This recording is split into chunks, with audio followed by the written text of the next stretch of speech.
A lot of what we're seeing regarding the crypto market today is wrong. I think there's a lot of people trying to make mountains out of molehills, and they're trying to explain that we've just seen some massive rejection. We're now going to go so much lower. It's the end of the bull market, all of this type of stuff off of like a $2,000 or $3,000 move on Bitcoin, which is now, again, over $100,000. So this is like single digit percentage moves, really not that big of a deal. But what we're seeing kind of from a fundamental perspective, I don't actually see as much of an issue anyway.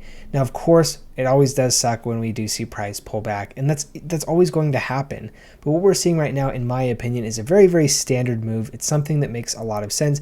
It does speak to something a little bit larger happening within the market right now, but I don't actually view it as anything particularly frightening or stressful or anything like that at all. So I want to talk to you about it today, just in case you are having similar concerns. I think this should help kind of clarify a lot of that. So let's go on ahead and we'll check it out. First off, you can see we do have the Bitcoin chart here. We could see kind of some of the action that we've seen off of Bitcoin over the past couple of days. And if we zoom in here, there's a couple of things here. We'll actually kind of look at the micro, and then we'll kind of zoom out and look at the macro a little bit. So first off, you can see we had this kind of descending trend line. We are kind of just kind of whittling our way down kind of along this price chart here. You can see we started to see a little bit of a turnaround, and we did have that daily candle close above this trend line. Now that usually means that there's going to be an attempt at a breakout here, which of course we did try and do. Now it's been promptly rejected, and we'll talk about this in a second. But now this is kind of what's been causing the concern for everybody, is we'd seen this breakout and it had been promptly rejected. However, the thing that I think a lot of people are ignoring or missing, or maybe they just don't want to think about it, I don't know, maybe they're kind of too hyper focused in on this type of structure, is we did actually see a really, really strong level of support and then subsequently resistance here at this $112,000 to, let's just say, $113,000 range. Well, what do you know? We come right up in here, we look to try and break through this level of resistance, and then we get, of course, promptly rejected here. So this, in my mind, is not anything too particularly scary, concerning, anything like that. If anything, it's just a standard like kind of technical move when we haven't had the momentum to break up through this. Now, of course, this does speak to a little bit of a larger conversation at the macro level of, well, what's actually going on, right? Are the bulls starting to run out of steam a little bit? Could this be concerning for a further, move down within the market? I don't think so yet, just because we have also seen key levels hold up. Of course, we have broken below this level, which is slightly concerning, but we're still holding up above the 107,000 range. This is where we recently bounced. Maybe we come back down, hold up against it again. Maybe we don't even get down to that level and we actually bounce right off of this trend line that had served as a level of resistance. Maybe it holds us as a level of support and we see a bounce off of this trend line to take another run back at this 112,000 range. If we do break through there, of course, we could even be getting as low as 100,000, maybe even seeing Weex down to sub 100,000 into like the 98,000 range. We've seen all of this within the past couple of months here. Now, if we go way, way back and we kind of just look at the bigger picture, you could see we got all the way back down to what we call kind of like, in my opinion, kind of the like last line of support here back in April, where we did actually see as low as $74,000 Bitcoins coming around here. And then, of course, we've seen a really strong move since then. In my opinion, probably seeing anything break probably below, let's just say like this 91,000 range would get a little bit concerning. I think anything above this kind of 73, 74 is okay. But as we start to look, we've seen a lot of support here at this like 91,000 range. I think that would be probably a good place to look, as like a not last line of defense type of support, but probably fairly close.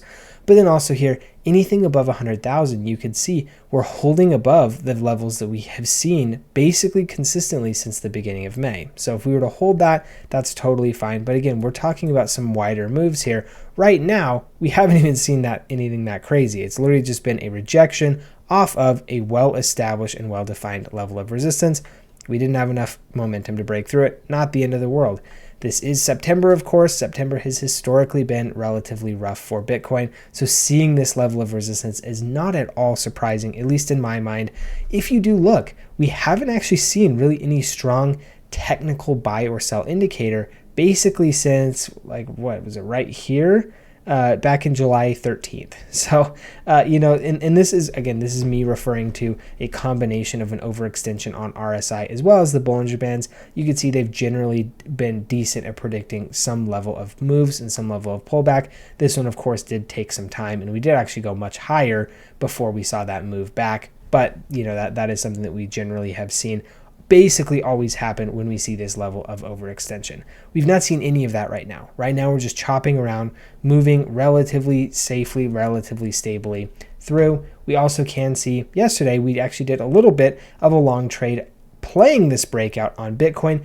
However, as you do know, especially in volatile markets like this, you always take your profits early. I took about, I would say, a third of my total position as profit and then left the rest at break even. You can see here, good decision, right? The possibility of a rejection here was always in the cards. And so the fact that essentially you take profit when you see it and set your break even or your stop loss to break even once you've done that is a super, super key thing, at least in my opinion. If you are interested in trading, of course, you can see I do have the link in the description below to Weex, as well as BTCC or BloFin. All of them are fantastic exchanges. BTCC currently has the best deposit bonuses with a 10% guaranteed deposit bonus on your first time deposits. It's a really, really good deal. Weex, though, also doing another great deal with tons and tons of deposit referral bonus, all of that type of stuff. So feel free to check that out if you are interested. I did want to take a quick look at Ethereum as well, because we can see something very, very similar happening. Again, a prompt rejection off of this kind of $4,500 range. Nothing too surprising here again as well. You can see here Ethereum really kind of squeezing into this little range here that we have seen for the past probably 5-6 days or so. And so you can see, kind of squeezing within this range. We've not been able to break above the $4,500 mark ever since we kind of dropped below it. I guess we dropped below it initially here back on August 25th, and then we broke back above it. We're supported here for a second and then fell right back through. But then again, conversely, we really haven't seen much below the $4,200 range, except for this kind of 2-day candle where we saw kind of a dip down to 4,000 and then a pump right back up to where we actually did take out the all-time highs for Ethereum here in this range. So again, right now a bunch of indecision on price. There's not really a whole lot of stuff going on here in terms of major macro moves. As you can see, again here, we actually have not seen a sell indication on, at least on a macro level here except for almost a month ago at this point. You can see here this would have indicated a sell. We of course saw that move back to the median here and then another pump, but since then have not been really any major macro moves. So a lot of this stuff this is just price chopping around. I think a lot of people know what's coming with September. I think September's typically been a rough time in the market, so I think there's a little bit of uncertainty. I also think market makers are still trying to bait people into some of these breakouts, particularly here you can see with this Bitcoin kind of false-ish breakout. Apparently people were not seeing this level of resistance here. So, but what you can see, and I guess one of the main takeaways here is that you can see we haven't really seen any strong indicators of which directions we should be moving, one or the other. And you can see here 24-hour rect, almost $250 million liquidated. In my opinion, this is people just playing too high of leverage, too tight of stop losses in ranges that ultimately don't have well-defined trading structures. You can see here we obviously did make some money, but that's because we were playing the breakout, took our profits quickly, especially as we were coming up against resistances, and then set those stop losses to break even. That, in my opinion, is absolutely key, particularly when you're trading in somewhat of a dangerous market like this, because we know kind of what direction the market is going to be slightly biased.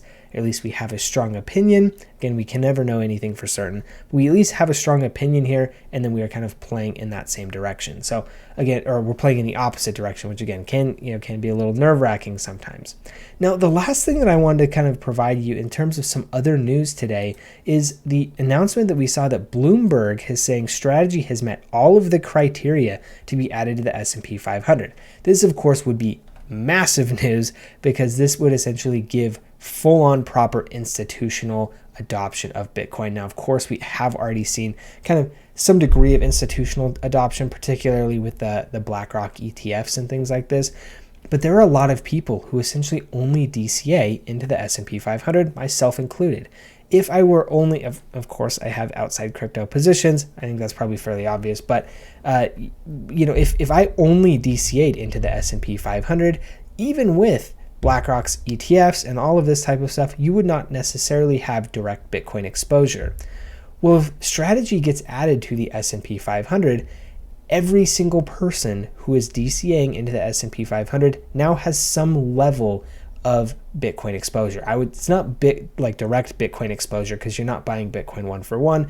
However, you are buying the company that essentially has a massive Bitcoin treasury, and so you are at least in some degree being tied or indirectly exposed to Bitcoin and the volatility, the price appreciation, all of that type of stuff. So in my opinion, this would be a massive move. This is going to be a great way to kind of, again, further that adoption and the the percolation, or I guess the permeation. I don't know what P word I'm trying to use here, but the essentially the increased dispersion of Bitcoin and crypto through the overall market here. So in my opinion, this is a really, really interesting thing. I'm interested to see if this does get added to the S&P 500 when they go through their next kind of rebalancing type of thing. It'll be interesting to see. So overall, hopefully you found the information in this video useful. Hopefully I helped clarify and explain why the moves that we've seen over the past several days really aren't anything too crazy and too much to be worried about. These are just fairly standard moves. This should be expected in this type of market. We don't really have any sort of strong bias in which direction that we're heading. And so we're going to see a lot of chopping. We're going to see a lot of market makers making some interesting moves, and we're going to see a lot of people getting liquidated. So just don't be one of them. That would be my recommendation there for you. But overall, hopefully you found the information in this video useful. If you did, of course, a like and a subscribe does help. And then you also can drop any comments, questions, thoughts, feelings, whatever that you have in the comment section below. I'd love to hear your opinions on kind of where you think we're at in the market. Do you think we're more down biased? Do you think we're more up biased? Do you think we'll just chop around? What are you thinking here? I would love to hear your comments. So anyway, thank you all for tuning in, and we'll see you in the next one.